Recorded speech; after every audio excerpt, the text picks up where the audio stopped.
My wife, Emily, works at the same company as me. I'm in sales, and Emily works in human resources. We got close at the company's anniversary party, exchanged contacts, and started dating. I fell for her upbeat personality and her genuine smile. A year into our relationship, I proposed, and she happily said yes. I've always loved kids and wanted to get married as soon as possible. So, I was thrilled when she accepted my proposal. But we struggled to have children even after our marriage. Our marriage was good, but there were no signs of pregnancy, and years went by. During this time, I was in charge of a major project at work, and not having kids started to bother me less. My workload increased, and I found myself coming home later each night. I come home, sleep immediately, and rush to work the next morning without breakfast. This routine became my daily life. Work was tough but fulfilling and fun. Tomorrow, I have an important presentation with a client. Today, I was busy with meetings and preparations when suddenly, I learned something shocking. A colleague, Mike, invited me to lunch, and we went to a diner. We sat down, ordered 2 lunches, and then he looked troubled and said, "Look at this." He showed me his phone screen. There was a picture of a man and a woman sitting opposite each other at a cafe window.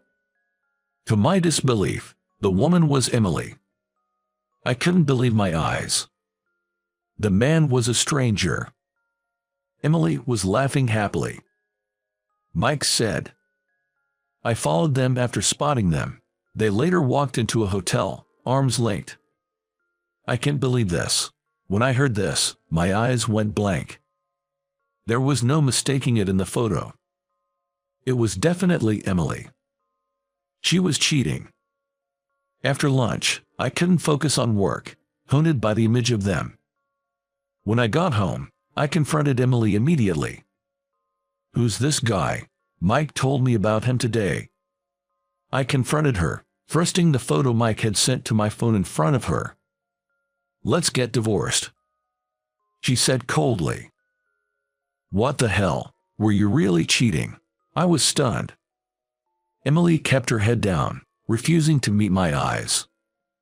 I couldn't forgive her. So, I agreed to the divorce. I didn't ask for alimony. I realized that I might be partly to blame. I had been pressuring her about having kids, but lately, I was so wrapped up in work that I hardly paid her any attention. We hadn't even had a proper conversation in a while. I guess she got fed up with me and turned to another man. But I couldn't think of starting over with her, who had given her heart to another man. Whatever the reason, it was a betrayal. Just thinking of her with another man filled me with intense anger, palpitations, shortness of breath, and dizziness. She left the house without any excuses. The next day, I had an important presentation for the project I was handling. But my mind was full of thoughts about the divorce. And I hadn't slept well the night before. As a result, my presentation was a disaster, and I failed miserably, getting dropped from the client selection. "What happened with your presentation today? It was terrible." "I'm sorry," and was removed from my role as project leader. After that, I couldn't focus on work. My mind was foggy. I even became unable to get out of bed in the morning and stopped going to work. I felt heavy, unable to do anything. I was overwhelmed with sadness and pain. I didn't care about anything anymore. Every day was a struggle. I went to see a doctor. The doctor recommended home rest, and I had to take a leave of absence from work. I tried various medications, but nothing worked, and I spent my days feeling unmotivated. After 6 months, I still couldn't bring myself to return to work, so I resigned and went back to my parents' home in the countryside, where they do farming. "You need to take it easy and rest up here. You can think about your next job when you're feeling better. You haven't been eating properly, have you? You need to get some nutrition." My parents welcomed me back. The neighbors, who I've known since childhood, were also kind to me. At first, I spent most of my time sleeping, but as I ate my mom's fresh vegetable-rich meals every day, I gradually started waking up in the mornings and began taking walks with our dog. Gradually, I started helping out with my parents' farm work. Before I knew it, a year had passed. I had learned all about farming and was considering taking over my parents' work. It was during this time. My brother and his wife, living in New York, both died in a car accident. Their 3-year-old son, now an orphan, was taken in by me as an adopted child. My 3-year-old nephew, Jake, didn't understand that his parents had passed away. "Where's mommy and daddy?"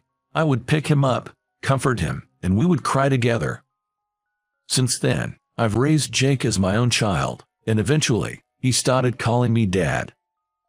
I grew to love him so much. I realized that you can feel such deep affection even for a child who isn't biologically yours.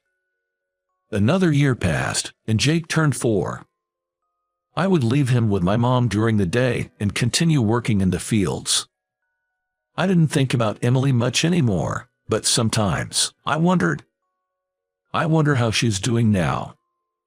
Could she have remarried that man and be living together? Are they living happily? One day, our family went on a trip to a resort.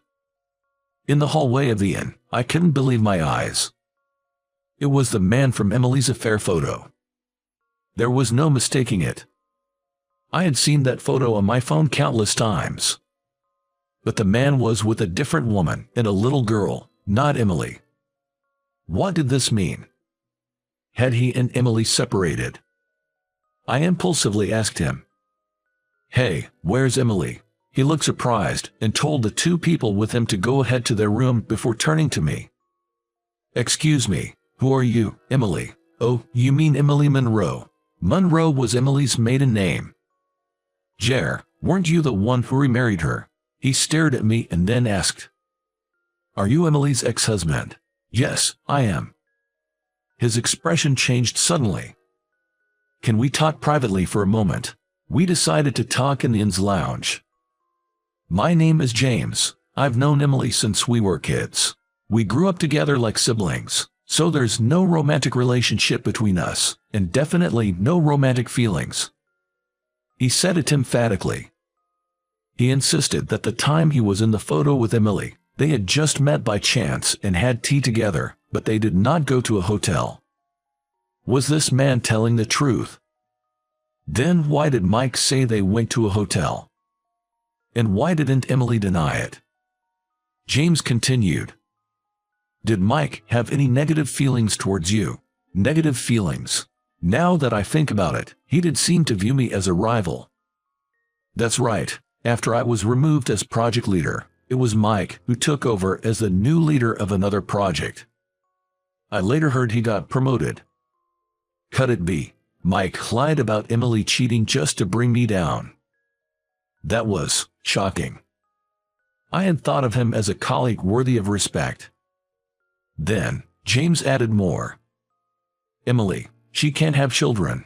She was struggling because she couldn't have children with you, and when she went for tests at the hospital, that was the diagnosis, but you wanted children. So, she thought it would be better for you to divorce her and remarry someone else who could make you happy. That day we met after a long time, she was talking about that.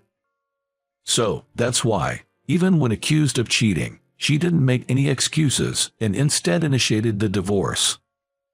So that was it. What have I done? I had misunderstood her cheating and unfairly blamed her. Indeed, I had always wanted children. But even if we couldn't have children, my love for Emily didn't change. I wanted her by my side. What's going on? If only we had talked it out properly at that time. If we had, things wouldn't have turned out this way. Emily was consulting me about it afterward. She was thinking about divorcing for your happiness, but even several years after the divorce, she can't move on and is still closed off. James continued. "Is she still single then?" James nodded in response. He then gave me her contact information. She was living at her parents' house now. Unable to stay still after parting with James, I immediately called Emily. But it didn't connect. Maybe she had blocked my number. I called her home. Then a familiar voice answered the phone. "Hello, this is the Monroes." "Hi, this is David. Is Emily there?" "It's me, Emily." "David." We exchanged words for the first time in years. "Emily, I heard everything from James. I just happened to see him on a trip and talked to him. I'm truly sorry. I was wrong to suspect you of cheating. I didn't realize you were struggling. I am the worst. I want to apologize." My voice trembled. Tears didn't stop. From the other end, I heard Emily sobbing. "I also regret not discussing it with you and acting selfishly. I've been regretting not talking it out with you all this time," she said in a nearly fading voice. "Can we try again, Emily?" I hesitantly asked. "Yes," she nodded while crying. "But there's something different from that time, something I need to tell you." I headed to Emily's parents' house right after returning from the trip. We reunited for the first time in years and embraced each other tightly. I told her about Jake. The next day, I took her to my parents' house and introduced her to Jake. "Hello, Jake." "Hi." She really adored Jake. And he quickly grew fond of her too. I had given up on having children, but to become the mother of such a cute kid, I'm so happy," she said, tearing up. Hearing those words made me happy. The loss of my brother and his wife was still a shock, and the sadness hasn't healed yet. But maybe it was fate that I ended up taking Jake in. I want to raise Jake well, for the sake of my brother and his wife who have gone to heaven," I told her while hugging Emily, who was holding Jake. After that, Emily and I remarried and she moved into my parents' house. My parents welcomed her warmly. Now, we both help with my parents' farming. We're planning to rebuild our current house into a duplex soon. It feels almost like a dream that I had left the company.